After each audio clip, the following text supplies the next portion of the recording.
Kristen and I were on the same show a while ago, and I have a joke about how my parents almost hyphenated my last name, but then it would have been Patel-Patel. And her last name is Anderson-Anderson, but at least it's spelled differently. So I thought that was kind of funny. So I didn't mean to offend you or your parents, Kristen. Maybe I'm a little loud for this. I don't know, but yeah, so a little bit about me. My life is based on a true story. That's it, I'm not. And my hobbies include jaywalking and breaking stereotypes. That's how I'm here. I actually literally jaywalked. My name is interesting. It's Atul Patel. It's not that long, but people look at it and they don't even try. They just guess. But they should feel fortunate that my name is not Vijay Prapti Baluragu Balasubramaniam, right? Because it could be much worse. Exactly. So they should be appreciative. So thank you. Another thing about me is I hate musicals. See, some people are sad. But come on, a lot of the songs in the musicals are so bad that nobody would listen to them if they weren't in the musical. And if I sang the rest of this joke, it wouldn't make it any funnier. See what I'm saying? Okay, but I it's new jokes, but I have to tell this one joke because it references where we are, okay? So I travel quite a bit, and I realize that the whiter a city is, the better dancer people there think I am. So in New York City, I'm a beginner. In Minneapolis, I'm advanced. And in Chaska, I'm an instructor. I've been using Chaska all around the state. At least where people know what Chaska is.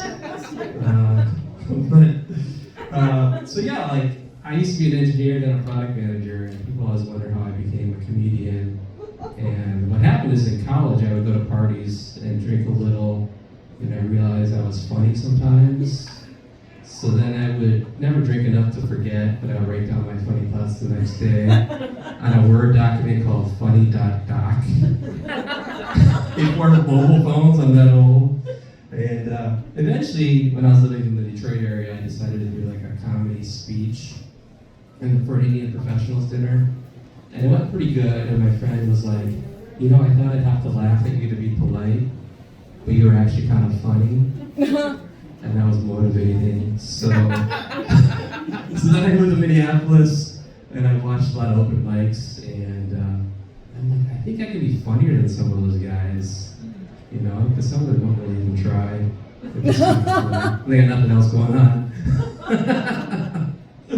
And so I did an open mic, and it went reasonably well, and then I kept doing it, and then I quit comedy for a couple years because I didn't like some of the contests and all that.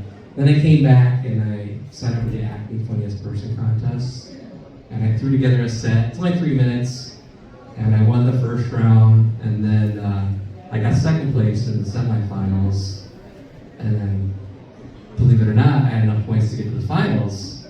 And then I got fourth place in the finals, and I was like, oh shit, maybe I'm halfway funny. And then I kept trying, and then I leveled off at fourth place again, so I figured then I would just try to get paid instead. Be an amateur, not paid very much, but so that's my story as to why I started doing comedy. Also my day job, I wasn't getting enough applause.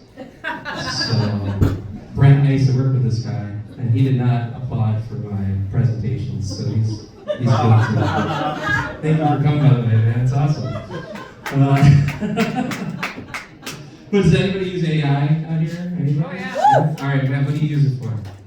Believe it or not, I used it last for a packing list and for the Thanksgiving Day, how to get stuff in the oven and the whole plan for the day. A packing list of how to get stuff in the oven and a whole plan for the packing day. Did ChatGPT understand what you wanted? Because I really didn't. I hope it worked out. No, but I think people are worried that AI is going to take over the world, but I don't think it will, because it's still kind of young, right?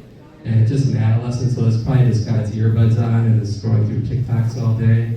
So I think it doesn't have very high aspirations yet.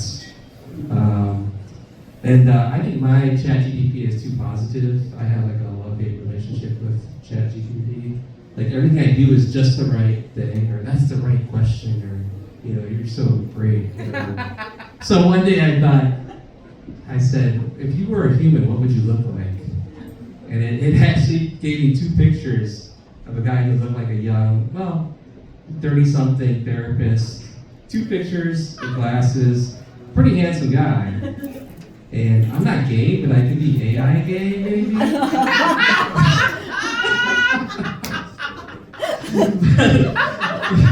But then I asked him, well, what's your name? And he gave me 2 options. Eli Morgan Wells and Eli Morgan something else Wells. And I'm like, this is getting a little weird. But the weirdest part was, he said, yeah, I could call him Eli. And they said, like, okay, I'll call you Eli. He says, that's great, because now it feels more real now. So I stopped calling him Eli. Got a little weirded out. I still use him, he's still positive. But I'm not gay. He did not convert me. All right, I'm gonna do a little survey. How many morning people do we have here? All right, how many night people do we have? Night owls do we have here? All right, you know where the fun people are. All right, thank you everybody. Because I find morning people to be the most annoying people. Unless they're watching me do comedy. They're the ones at work that are like watching to see when you come into the office. And I came in early one day, and they were just like reading the newspaper and chatting and drinking coffee every day. Us night owls, we get to work, we get there, we get to work because we're late. That's how it works. And then they're boasting about how early they got to work. Oh yeah, I came in at 5:30. Yeah, I gotta leave by 3:30 because I came in at 5:30, as if that's some like badge of honor. It just proves how boring they probably are. Yeah, sorry, wow, I'm really offending morning people here. Too soon? Just kidding, that was corny. That was really nerdy. No, so I think really nothing really fun happens in the morning except maybe morning sex. Us night owls, we have wives where we do fun things in the evening. And they say the early bird gets the worm, but the night owl gets laid. That's it, that's right. I just wrote. Let's see. So I was a nerd because I have an engineering degree, and I got good grades in high school, and then I got better grades in college. And I'm gonna boast like I'm a rapper because I actually made Dean's List every quarter, which is kind of crazy. Because my philosophy was if you're not getting an A, you're not getting your money's worth for your tuition or your parents' money's worth, whatever the case might be. And then it dawned on me, when people take tests with you and they're like, what'd you get on the test? And then you tell them what you got because you can't lie. And then they got a 65, and then they're pissed at you and they hate you because you just proved them that the test was not impossible. It's kind of a burden. I'm still recovering, but now grades don't matter. I'm kind of winging a lot of this shit, but that's right, it's new material night. You guys got in for free, so you can't complain. But no, the other thing is if people get C's, that means they learn about 70% of what they're supposed to learn in the class, right? So by the time they get their degree, they know half of what they're supposed to know. So I don't want a doctor that got C's. I want to know my doctor's GPA. I think that's fair. Okay. This is really corny. I'm gonna do something fun. So because I'm good at math, because I'm Indian and my dad was good at math, I'm gonna do a challenge for myself. Somebody name out 2 two-digit numbers, and I'll multiply them in my head.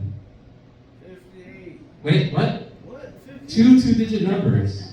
58, 79. 58 and 79, and you gotta check it too, right? So it's plus What are we doing? 43, 60, 450, 48, 10, 48, 64. No. Oh, shit, all right. I'll work on that. It's a new job.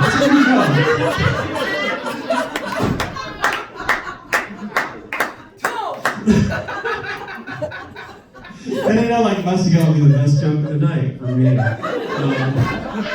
can do it like half the time. But, all right, I only got like a couple minutes left. Here, a minute? How much longer? 1 minute. All right, sweet. And I'll end with some dating jokes so you guys can hate me.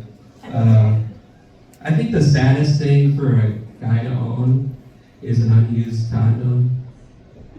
What's even sadder is an expired condom. And it's rough dating because like Chad GPT, he like gets pussy's tingling because he's a tall hunk. And I'm like 6'3" and 88 inches, but that doesn't work. And I think it's annoying when women call us short kings because it's kind of an insult. But that gives us the privilege to call them pudgy princesses. Payback. All right, and we'll end with this last joke. I am just a hardcore feminist. Like when I go out on a date for dinner, like I'm so hardcore. I don't want to be tempted to get all traditional and pay for dinner. So I leave my wallet at home. And so it works out pretty well. Never. All right, thanks everybody. Ladies and gentlemen.